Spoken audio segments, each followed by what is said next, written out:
Good afternoon, friends. Jeff DeVerter here, Chief Technology Evangelist over at Rackspace Technology, and welcome to Rackspace Live. You guys know my face from doing these Solve Live things. That's where we bring really interesting thought leadership stuff to the table. And very rarely do we get too deep into the Rackspace story. But Rackspace Live, a different event on a different day at a different time, is intended to tell you a little bit more about Rackspace and how we're helping to change the world. Now, if you guys are watching, you're live watching me here, comment down below because I'm going to have some experts on shortly and you may have a question for them. And I'd love to know who is here and how your day's going. So go ahead and comment down below and let us know. Hey, so as we get into this, I do want to tell you about something I saw in the news because it was directly appropriate to. Hey, Umesh, glad you're here. Directly appropriate and applies to what we're talking about today, and it is this article here. Out of the Wall Street Journal. Now, the Wall Street Journal, the title of it, I read this just last night, and it was that a lack of engineers is keeping some firms from moving out into the cloud. In fact, it's really slowing things down. Hey, Flora's here from Dallas. So glad you're here. And this was a challenge that's happening for a couple of different reasons. And first of all, it's hard to find the right talent. And sometimes it's also hard. It's been compounded by COVID. So you've got this great resignation going on. Everybody's hopping jobs, and everybody wants to do more with the cloud. But the challenge, of course, is just the fact that we can't find enough people. So Daniel's posted that article here in the chat. And everyone, I'm glad that you're here. We got folks from Mexico. We've got overcast San Diego. Nora, that's terrible that it's overcast there. It's a beautiful day in San Antonio, in case you wondered. But as we dig into the topic of the day, and the topic is how do we provide support? How do you actually, once you've moved these workloads, or even want to think about moving these workloads out to the cloud, how do you support them? Because the infrastructure is so different from just traditional VMs or servers running somewhere. Ooh, first person from Iran. Ali, I'm so glad that you're here. Thank you for being a part of this. So I brought a few experts on to help us understand this. Now, these are folks from Rackspace. Bear in mind, I'm telling you about offerings we have from Rackspace today because they're so different. And this Rackspace Elastic Engineering is our offering that we want to talk about. Now, the phrase I use, and I'm going to get corrected on this shortly, is it's managed services has evolved because the way you approach supporting workloads running in the cloud really does need to be different. And it's not just the cloud that does it, it's the type of applications and how you address those. So I brought a few folks. I brought Brad and Josh who are going to come out and talk to us here for a few minutes. So let's bring them up from backstage, producer Daniel, if you don't mind, and add them to the conversation. So let's start, gents, by introducing yourself. And Joshua, we'll start with you. Tell us who you are and what you do. Yeah, thanks, Jeff. Hi, everyone. Josh Adams. I am a client executive here on the Rackspace team, covering North Central. I sit in Chicago. Happy to be here. Oh, man, I'm glad that you're here. Now, you've got a few years under your belt of helping customers understand what that transformation out into a public cloud. In your case, I think you spend a lot of time in AWS. But how long have you been doing this? Yep. So I'm former AWS, joined there in 2014. Okay. So pretty much been doing this since 2014 nonstop. So that's fantastic. Awesome. Well, you brought a friend with you, Brad Lodell. You're here as well. So Brad, who are you? What you do? Nice to meet you. I'm same role as Jeff. So I'm a client executive here at Rackspace. Along with Josh, I joined through the acquisition of Anika. So we both come from an AWS background. Before that role, I spent 4 years at Microsoft partner. So been working to help customers figure out what to do with cloud and when to move to the cloud for 10 years or so now. Nice to be here. Oh, glad you're here. So in my experience, I found there are really two primary things that slow people down when adopting cloud-based technologies. And the first is just the inertia of the move. There's so much that's unknown. What's the technology we're going to use? How much is it going to cost in the end? Am I going to get these big fat bills? And then all this new stuff, how am I going to support it? So even when you get companies that'll overcome the inertia and make the move, there's still the inertia of transforming, because that lift and shift out to the cloud does give you some additional capabilities, but you're really doing yourself a disservice by not adopting, regardless of the cloud that you love, your favorite cloud, adopting the native capabilities that are there. Josh, you've, with your time at AWS and now over here, does that ring true with your experience? Yeah, Jeff, 100%. I mean, what we look to do in any role that I've held with regard to the cloud is really help to be that trusted advisor for our clients as they're looking to make that change. Because to your point, lifting and shifting is one quick and kind of faster way to get into the cloud, but are you truly realizing the benefits of being on the cloud? Are you going to really be able to take the next steps as far as your organization is concerned now that that you've made that move? Right. And so we always want to be mindful. We think in terms of being cloud native, right? That's what Brad and I default to, is we have this cloud native perspective on things of like, what makes sense to move to the cloud? When does it make sense to move it? When should you be refactoring things?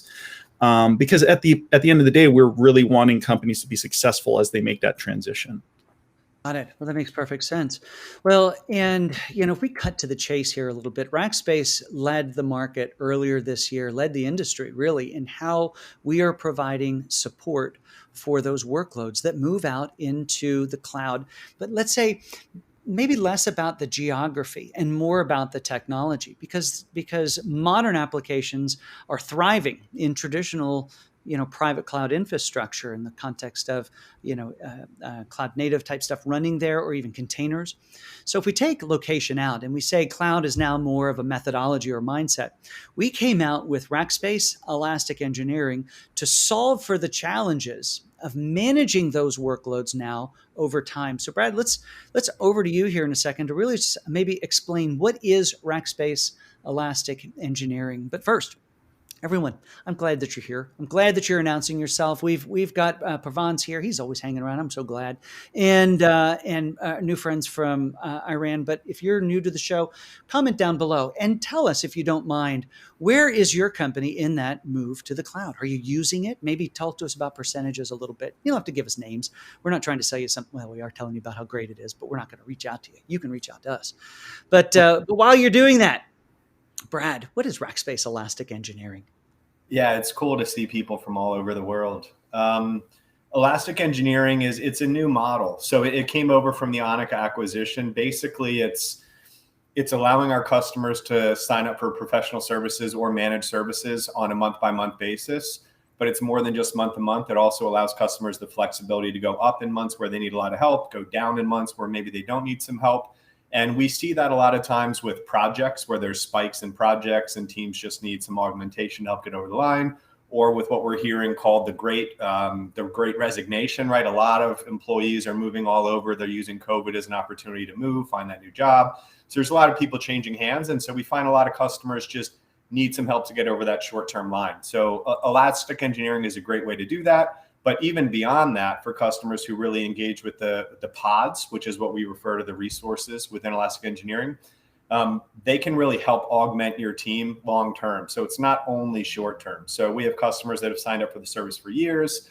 It's basically, you sign up, you get access to 9 folks that work together day in and day out, supporting a few different customers. They get to know each other very well. They get to know you very well. So it's not like booking a ticket, pulling from a queue. It's a very white glove service to help customers become as cloud native as they want to become, right? So we work within your terms. Right. So specifically, we've got these teams of 9 people. You've got a customer engagement manager at the helm, making sure that everybody's engaged the way they're supposed to be. It's the same team. It's not a potluck who's going to pick up a ticket. It's that same team working that same agile burn down list on the infrastructure side and evolving it in security and compliance and in capability and reliability and any other ability you can find. So, Josh, when you're talking to customers about this, how do you compare the difference between a traditional, managed services ticket taker and Elastic Engineering? Yeah, Jeff, I mean, that's a great question. And it's certainly something we strive to really differentiate this offering for customers, because we really do feel it's very unique in the market and very innovative. Because, for us operating in the cloud, we speak about scalability, and we wanted to have a way to support customers in a similar manner, right? So as their usage increases and they need additional support, they can move up in their support number of hours they have every month with us, or they can move down. But to your point, as far as like how it differentiates itself, I mean, a traditional managed service is, like you said earlier, it's kind of a ticket taking scenario. You file a ticket, someone randomly, gets the ticket, responds, then it disappears until your next problem comes up. And with Elastic Engineering, it's really, the mindset is a do with. So like you said, we've got this dedicated pod that's working with the customer and their resources. They're getting to know the customer's getting to know them. And we're working alongside, we're helping to enable them to, further accelerate workloads that they've got, projects they've got, and also at the same time enhance their skill sets. The cloud thing is still relatively new for a lot of customers, and we've got dedicated resources that are experts in their various responsibilities, so the customer gleans that insight as well. You said several things I really want to unpack. The first is, that do with approach. The other is, that delineation. And this is why it's important to not just throw a ticket across the wall and let, the level 1, level 2, or level 3, somebody in the world pick it up. And that's because one of the key differences that I've noticed in Rackspace Elastic Engineering is the fact that these small teams get to know the business, not just the people, but the business that they're in. So these solutions, when there's a challenge or when there needs to be an improvement, are not just technology led, but they're business influenced as well. Brad, is that one of the areas you found to be true as well?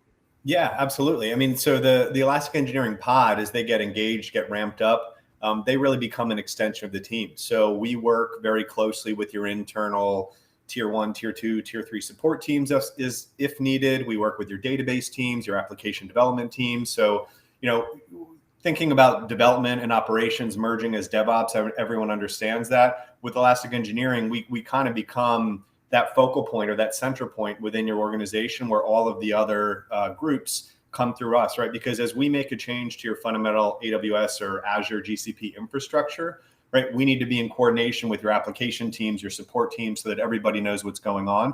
And it's really a business decision, right? Everybody knows that, with unlimited budget, companies would love to have the best IT environment, the best applications, the best everything. It all comes down to where should that dollar go? So it's always a business decision, and we get involved in those decisions with our customers regularly. One of the other things I think a lot about as well is, we think about making these sorts of transformations. It's about that relationship, and I keep going back to this, but it's the team working hand in hand. Maybe one thing that'd be a good idea is to bring in the gentleman here from Rackspace who helps to deliver this offering. And I'll say maybe more so than helps, he's the guy over all of this. So while we bring Travis Runty into the story, Josh, maybe you can talk just for a second about the fact that even though we announced this as an offering just a little bit earlier this year, it's not a new offering, is it? We've taken something from the Annika days and we've taken it to a whole new level. Yeah, that's exactly right, Jeff. I mean, for those of us that have been, a part of the AWS specialized team within Rackspace, a lot of us came from Annika. And Annika, at the time that Rackspace acquired the company, was the largest cloud native AWS partner. Mm-hmm. And as we grew with AWS, there was an element of us growing with the customers, because we were getting customers that were just new to the platform. And then as they got more immersed, they were growing. And again, we saw this need, hey, there's got to be a different way to support them.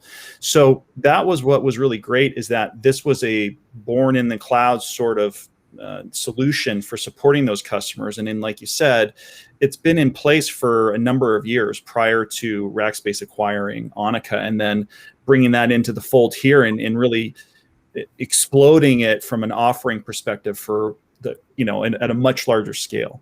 Yeah, doing that across any of the clouds, doing it across any of our geographies. And for Rackspace, that's the entire world. So Travis Runty is here with us as well. Travis, who are you? What do you do?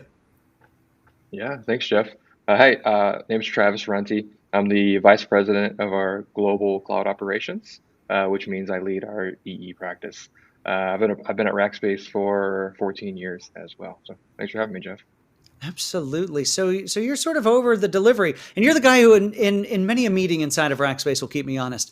And so let's do that now. I use the term Rackspace Elastic Engineering Managed Services evolved to that Yeah. to that new level. Is that accurate to say, or am I being a little? Am I reaching a little? I like to steer away from the phrase managed services slightly when I mention the EE offering. It sits somewhere between managed services and professional services is the reality, and it flexes quite dynamically depending on the customer's needs. I'll tell you the reason I stray away from the reference to pure managed services is historically in a managed services world, a quiet night or a quiet day, quiet is a good thing. With the Elastic Engineering offering, we are continuously hunting for work, hunting for problems and challenges that the customer has. Like we are working Yeah. to create new work for us, and so Really? that's Love where I that. think the major distinction might be. Yeah, Right. So being a much more proactive service as opposed to a reactive service. We sit there and wait for an alarm bell to go off or a customer to say, "Will you do a thing for me?" Where the team is really digging in. How do you make it, in correct English, more better? yeah, that's right.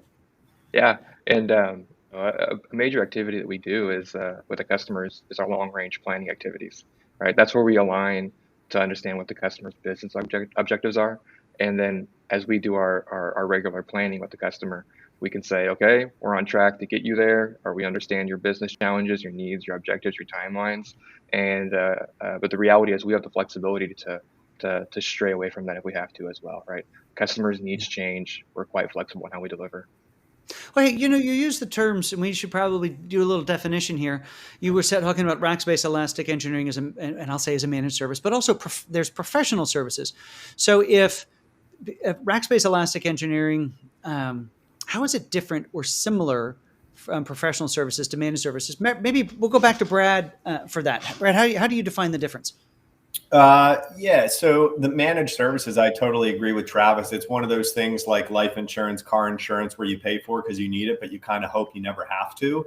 And so we flip that model on its head in the sense where if you sign up for Elastic Engineering, let's say you sign up for 50 hours a month, 100 hours a month, right? We have these different tiers you can sign up for.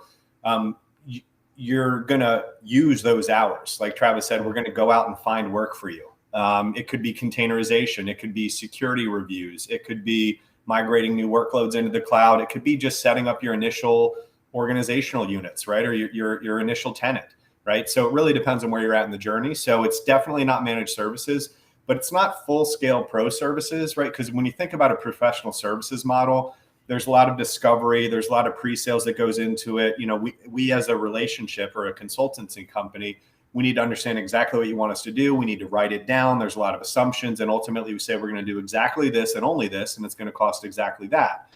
With Elastic Engineering, it's much more flexible. The pre-sales process is very simple. We do need to have kind of a bullet list of what you need for us to work against, and we'll make a recommendation of what tier to start off at. And then we just go and we work against your backlog on a weekly basis. And if your backlog were to get down to zero, we go away, we get our work done, right? But if we get in there and we find more work and you want to prioritize that work and keep us going, we'll just keep going until you decide that you're ready. It's meant to be that flexible. You can scale up, scale down, and cancel when you want to. So it's definitely somewhere in between the two, but it's also kind of up on a different level with the level of flexibility and the broadness of the type of work we can handle.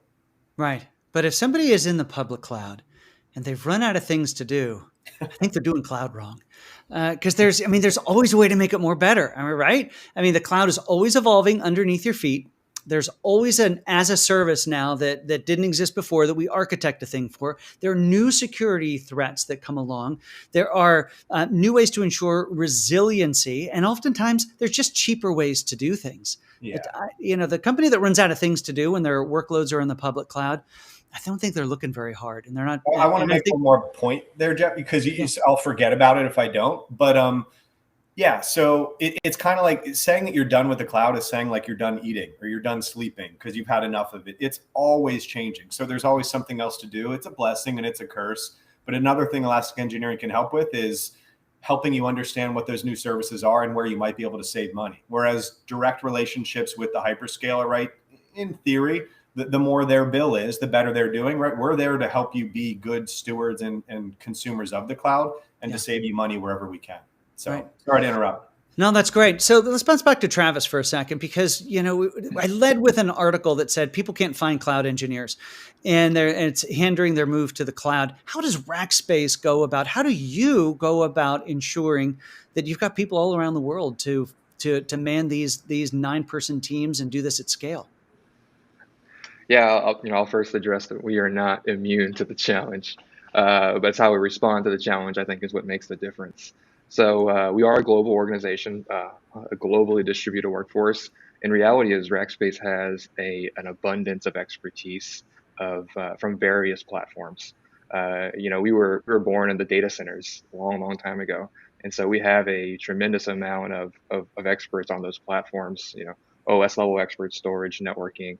And so, as our business makes a pivot more to the public cloud and these highly valuable consultative engagements, we have a program that we've introduced, and it's called TOP. It's Technical Onboarding Program. And the intent of this program is to take basically the last 4 months of this year, so we're already halfway through, is to take over 150 non-cloud engineers within our business and upskill them into the public cloud expertise. It's a 90-day full-time engagement that they commit to. We have world-class trainers. They're all fully engaged, and essentially, our recruiting engine is strong, our retention engine is strong, but that's still not enough, right? So we're converting and upskilling existing talent as well, which I'm sure is a common challenge across all organizations. Well, and it's a great model for other organizations to follow, because as they go out and utilize more cloud-based stuff, they still have something that's incredibly important to the organization. And that's the historical knowledge of what the business is and what they're trying to do. Now, their job's going to need to change, because you don't need to be patching VMs if you've got a containerized deployment or you're running serverless or some such thing. And I think it's impressive, the program that you built here at Rackspace, because we will have more companies just transferring and moving more out into utilizing less of that traditional infrastructure and more of the cloud native stuff. And it allows us to take incredibly talented rackers, as we call them, and turn them into world-class cloud architects. So maybe I'll go back to Josh for just a second as we start to get close to wrapping up. Advice that, as you've seen tons and tons of customers move to the cloud, how about some advice for some of those people who bring historical knowledge to the organization, but maybe find themselves without something to tangibly do? How can they upskill? Yeah, I mean, I think what I touched on earlier is that, at Rackspace, we're really looking to be a trusted advisor to our customers. We understand that there's a lot that they're all potentially looking to undertake. And at the end of the day, they're going to have their internal tribal knowledge, and we're going to have that cloud savvy. And being able to come and meet with us and talk through what the roadmap looks like, what their priorities are, we can help them understand, how they can do things on their own, how we can help support them, give our insights and best practices, tell them what we've seen be successful with, in the past with other customers we've been working with. And so it's really driving home that concept of, let's work together. Let's be a team that can help you be successful as you make those transitions into the public cloud. Right. Okay. I think that's a great point to make. The fact that, it's teamwork. We're doing this together. We're in it for the long haul. We can do this at scale across the world. And we've been doing it for a number of years when you take it all the way back to where we started when you guys were just Anika, and we acquired you and brought that in and then turned it into a global event across multiple technologies. So, gentlemen, thank you so much for being a part of this today, guys. Rackspace Elastic Engineering didn't exist. Nobody was doing anything like this. You'll find a few followers out in the world now that we've launched this as an offering. If you'd like to learn more, head over to rackspace.com/elastic-engineering to learn more, or even to speak with a specialist, or just tell him to have Travis give you a call. And I'm sure he'd love to visit with you, or any of these guys, or me. So everyone, thank you for being a part of our program today. And know that as you make these moves to the cloud, it takes a new support model. Whether you think you can do it on your own or whether you're looking for help, don't look for ticket takers. Look for somebody who's going to get into the trenches with you, like Rackspace and our Elastic Engineering offering. Thanks to everybody for being a part of the program here today, Brad and Josh and Travis. Thanks.